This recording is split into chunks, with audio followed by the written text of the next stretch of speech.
எல்லோருக்கும் வணக்கம். விநாயகர் சதுர்த்தி அன்னைக்கு என்ன பண்ணணும் அப்படின்றத வீடியோவில் பார்க்கலாம். பிகினர்ஸும் ஈஸியாக தெரிஞ்சுக்கிற அளவுக்கு இந்த வீடியோவில் நான் சொல்லியிருக்கேன். இது மட்டும் நடக்க இந்த மாதிரி கண்டிப்பாக நம்ம வழிபாடுகள் செய்யலாம்.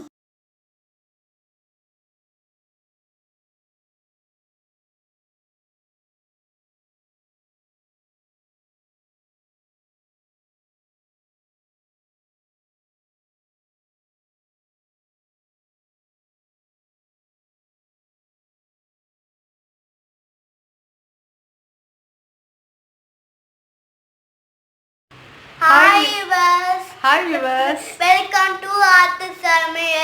See subscribe பண்ணுங்க bell button press பண்ணுங்க. Love you all.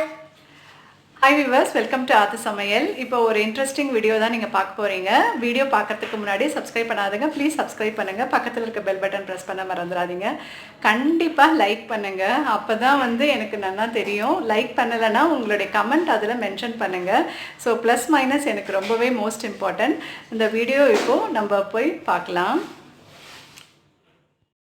இப்போ இந்த பிக்சரில் பார்க்குற மாதிரி நீங்கள் அலங்காரம் நீங்கள் பண்ணிக்கலாம். நான் கொஞ்சம் கிராண்டாக பண்ணியிருக்கேன்.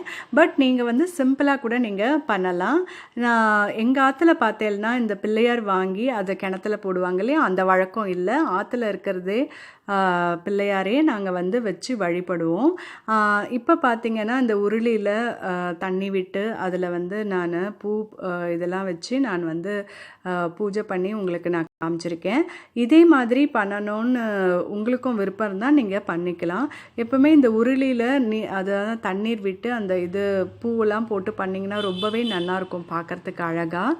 அந்த தண்ணியில் எப்போவுமே நம்ம பண்ணுற பூஜை அந்த வைப்ரேஷன் போகும் அப்படின்னு சொல்லுவாங்க.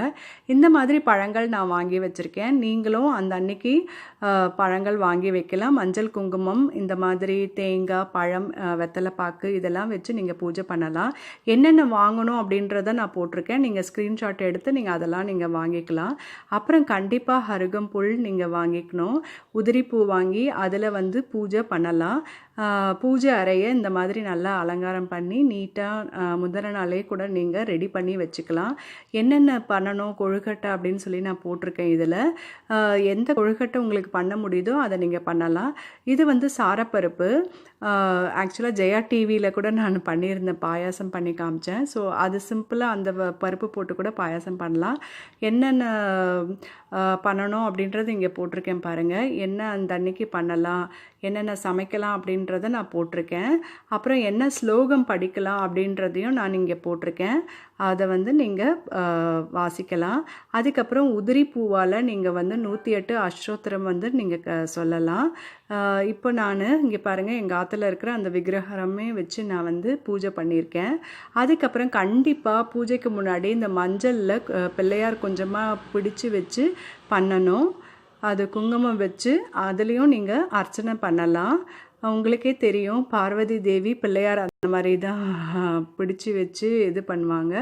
மஞ்சள் குங்குமம் இந்த மாதிரி ரெடி பண்ணி வச்சு அதுக்கப்புறம் நீங்கள் ஃபஸ்ட்டு அந்த மஞ்சள் பிள்ளையார் பிடிச்சி வச்சுட்டு அதுக்கப்புறம் மற்ற பூஜை வகைகள் பண்ணலாம். நெய்வேத்தியத்துக்கு நான் இந்த மாதிரி நான் வச்சுருக்கேன் பாருங்கள்.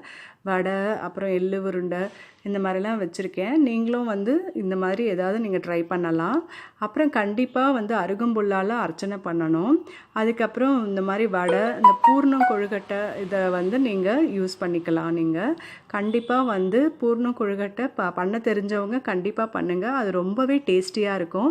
கீழே லிங்க் கொடுக்குறேன், அதை பார்த்து நீங்கள் தெரிஞ்சுக்கோங்க. அச்சு வச்சுருந்தீங்கன்னா அதில் கூட இந்த மாதிரி மாவு நீங்கள் உள்ளே ஸ்டஃப் பண்ணி நீங்கள் பண்ணலாம். இது லாஸ்ட் இயர் நான் விநாயகர் சதுர்த்தி எப்படி நான் செலிப்ரேட் பண்ணேன் அப்படின்னு சொல்லிட்டு கிளிப்பிங்ஸ் நான் எடுத்து உங்களுக்கு நான் காமிச்சிருக்கேன். பூஜை புக்கு இப்படி விற்கிறது, இதை கூட நீங்கள் வாங்கி நீங்கள் பண்ணலாம். அப்புறம் இது இப்போ நீங்கள் படத்தில் பார்க்குறது நான் வெல்லத்தில் பிள்ளையார் பிடிச்சி வச்சுருக்கேன். அது ஏன் அப்படின்னு கேட்டிங்கன்னா, அதாவது ஆற்றுல கொஞ்சம் உடம்பு சுகம் இல்லாமல் இருந்தாங்கன்னா அந்த மாதிரி நீங்கள் செஞ்சால் ரொம்பவே நல்லது. இப்போது இந்த மாதிரி என்னென்ன மெனு செஞ்சுருக்கேன் அப்படின்றத நான் உங்களுக்கு காமிச்சிருக்கேன் பாருங்கள். இந்த மாதிரி அச்சு வச்சு பூர்ண கொழுக்கட்டை பண்ணியிருக்கேன். அப்புறம் வடை போட்டு மோர் குழம்பு, அப்புறம் உருளைக்கிழங்கு கறி, சுண்டல், சர்க்கரை பொங்கல், அதுக்கப்புறம் வடை, இந்த மாதிரி பண்ணியிருக்கேன். இந்த மாதிரி ஆப்ஷன் கூட நீங்கள் சூஸ் பண்ணி நீங்கள் பண்ணிக்கலாம். ஸோ அந்த வெல்லத்தில் நீங்கள் பிள்ளையார் மாதிரி நீங்கள் பிடிச்சி வச்சு உடம்பு சுகம் இல்லாதவங்களுக்கு நீங்கள் வந்து கண்டிப்பாக வேண்டிக்கலாம். அது வந்து கண்டிப்பாக நிறைவேறும். எப்பவுமே உண்மையான வேண்டுதல் நிறைவேறும் அப்படின்னு சொல்லுவாங்க. உங்களுக்கும் அந்த மாதிரி வேண்டுதல் இருந்ததுன்னா எந்த வேண்டுதல் வேணாலும் நீங்கள் வைங்க. கண்டிப்பாக வந்து பிள்ளையார் அதுக்கு கண்டிப்பாக வந்து உங்களுக்கு அருள் புரிவார். இந்த வீடியோ உங்களுக்கு பிடிச்சிருக்கும் அப்படின்னு நினைக்கிறேன். லைக் பண்ணுங்கள், ஷேர் பண்ணுங்கள்.